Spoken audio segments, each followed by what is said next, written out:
Pro Football Hall of Famer and Chargers legend, Kellen Winslow. Kellen, how are you doing today? Thank you That's me. for being on my program. It's a pleasure to be on your program. What program are we on? We're on the NFLMike podcast, but we're also working with the Hall of Fame social media team to make some videos, so it might be a part of that too. Am I your first video? First interview with the Hall of Famer, that's for sure. That's all that matters. Yeah. I'm number one. I'm very appreciative. I'm number one. Okay, go ahead. You keep chanting it. I'll let you chant all day. You are a super athlete. That's how you became number one. That's what brings me to my first question. We know you for being 7 feet tall, but what's your favorite route on the route tree to run? Because when I was watching some other interviews, I saw you talking about being an athlete. I saw you talking about being there for your quarterback. What are the routes that were your favorite to kind of bring out the bag when you first started showing it off at tight end? Three pump. Three pump? Can you explain it? Three pump. Inside, release, push on the linebacker or the strong safety. Most time, the linebacker. Lean inside to get them to take the inside fake. Break to the outside, losing a yard coming back to the quarterback. But the quarterback pumps. Yeah. And that's when you roll up field. Yeah. And the quarterback throws the ball behind the defensive back who's trying to adjust. Three pump. Oh, I love it. So you're making it look like a dig. You're making it look like just an in route, and then all of a sudden you're scoring a touchdown. No, it's actually an out route. Oh, an out route. Oh, so you're making it look like an out route, and then all of a sudden it's a touchdown. It's an out and up for people who can do an out and up inside versus outside. Those lucky few that can run routes like that. Coffee. Have you tried the coffee? I have not tried the coffee. Very good. That's good. That's good. You just got some random coffee and it ended up being good. Mm-hmm. It's very good. Didn't you run that route in the Epic in Miami? Yes. I scored on a touchdown on the three pump. Let's go. I just randomly remembered that. Pretty pumped. What are some current tight ends that you enjoy watching today? Do you keep up with it? No. Not really? I don't. Can you think of the last tight end that you remember, like, that stood out to you watching a football game? Some guy by the name of Antonio Gates. Oh. Yeah, Antonio Gates. They heard of him. I think he's here this weekend. Yeah, I'm kind of here for him. I saw him earlier, yeah. Such a legend, man. Such a good guy. I think that they took way too long to retire your number, by the way, and this is a message to the Chargers. Don't take too long on Antonio Gates' number retirement. Let's get this number retired. I was retired,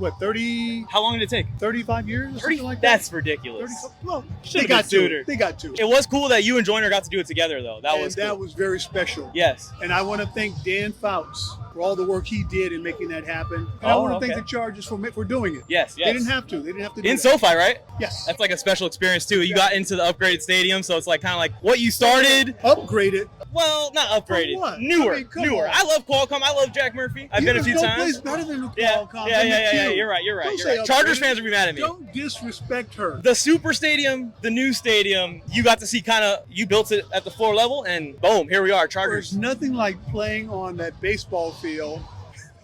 What, the Padres just played. Oh, yeah, that one too? The Padres just played on the day before. There's nothing like playing in that dirt. They were just doing a presentation in there, and they were saying, like, the worst thing would be baseball game, rain, football game, rain, and then all of a sudden you're in the mud. Exactly. You're in the mud.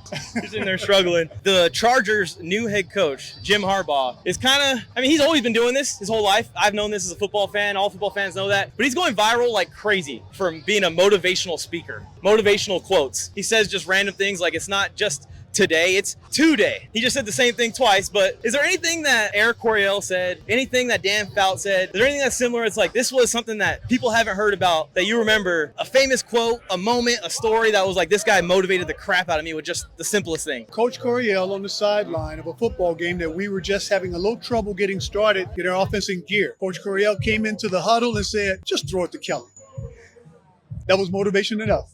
That's a good play call right there. Any stories that you remember, I have to ask because I'm a huge NASCAR fan too. Any stories about Joe Gibbs or the Gibbs family?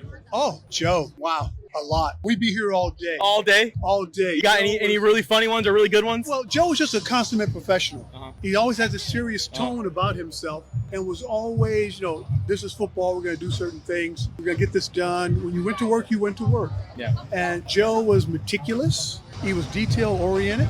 And that's how we ran our offense. It was a timing system. Get rid of the ball. You don't get sacked if you don't have the ball. Exactly. So get rid of the ball. That's awesome. Yeah. I love to hear stories about Joe. I love to hear stories about the coaches that people don't talk about as much in history that are just as important. So I know you're not keeping up with the current tight ends and the current players and all that kind of stuff. But even let's go back into the past even maybe. Or, maybe when you were still watching the game, is there any player, it could be any position, that you're just like, man, I wish I could have been that guy's teammate. I wish I could have played on that guy's squad. Any guy. Anyone ever that you've watched play football? I was pretty happy with the guys we played with. I would be too. That was quite a unit.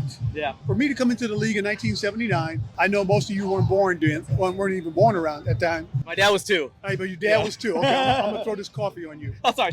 Okay. Well, I need to get rid of the hat first. This is a good hat. I came into the league and John Jefferson was the starting wide receiver. Charlie Joyner was the other starting wide receiver. Dan Fouts at quarterback. Yeah. The offensive line had been together for a number of years and had gelled. I was the last piece of that puzzle. Oh, so you kind of that they were putting together. And when I realized that I was the last piece of that puzzle and my job was to kind of help control the middle of the field, it all clicked. Everything for all the players. Clicked. And when Coach Coryell decided to take out the fullback and put in the second tight end, which was me, I was not the starting tight end. It was Bob Klein. And I became the second tight end. It changed the entire league. Yeah. That's Don Coryell. That's why he's in the Hall of Fame. It should have been in the Hall of Fame 25 years ago. Yeah, 100%. And I appreciate that you're giving him the credit for that because that was very revolutionary in the way he's thinking, right? To move you around the formation, use you in different places. More like a receiver, but you're still massive. I mean, going against like little DBs. We still ran the football. Yep. I remember the years when at the Pro Bowl, the starting five was Charlie, myself, Wes, Chuck, and Dan. That's the offense. Yeah, that was the starting. That's the AFC offense. Five of us were, from the Chargers. That's absolutely awesome. And so Chuck had over 1,300 yards rushing. That year, I had 1,200 yards receiving. Charlie All-Pro, right? All-Pro. Charlie was in the 1,000-yard category.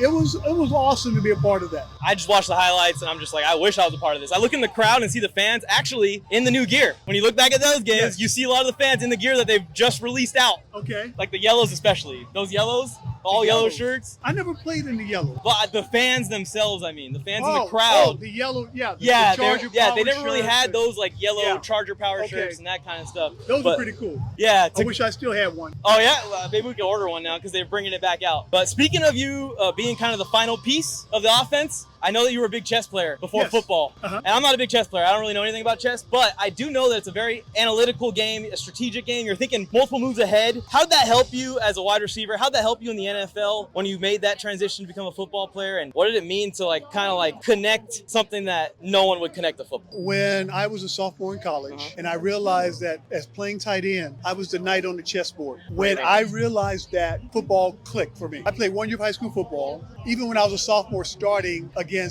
major football competition in college, I really didn't understand what was going on. I was just kind of running around the field. Yeah. The day I realized I was the knight on the board, the whole game slowed down for me and made sense. That's insane. So what's some advice on potential future players that want to be in the NFL? I'm not even just going to say tight ends, but what's some advice to give to someone who's in high school right now, who's in college right now, who's coming up that wants to make it to the NFL? Go to school, study, play chess, but people don't realize just how smart you have to be to play this game. There are no dumb quarterbacks in the National Football League. If they are, they don't play for very long. Yeah. Okay? There are no dumb offensive linemen. There are no dumb defensive linemen. Go to school, learn, understand concepts, and you'll have a better chance. That's great advice. I agree with you.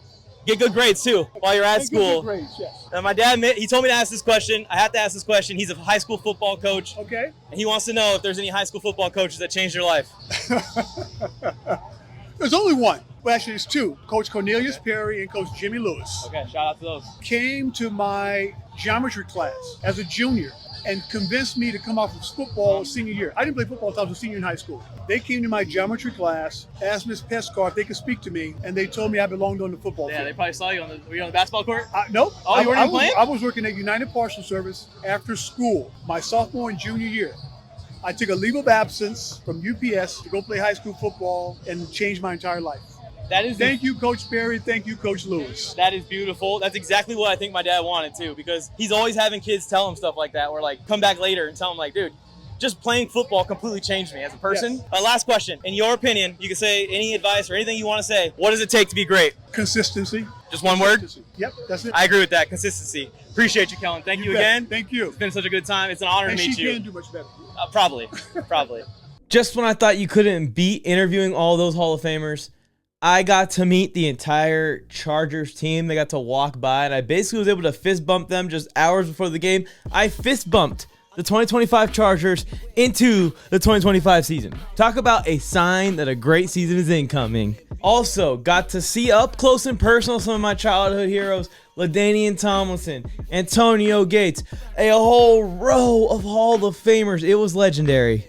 And at the very end, literally after the Hall of Fame induction, the last event of the weekend, I finally, after looking for him all weekend, found my childhood hero, Philip Rivers.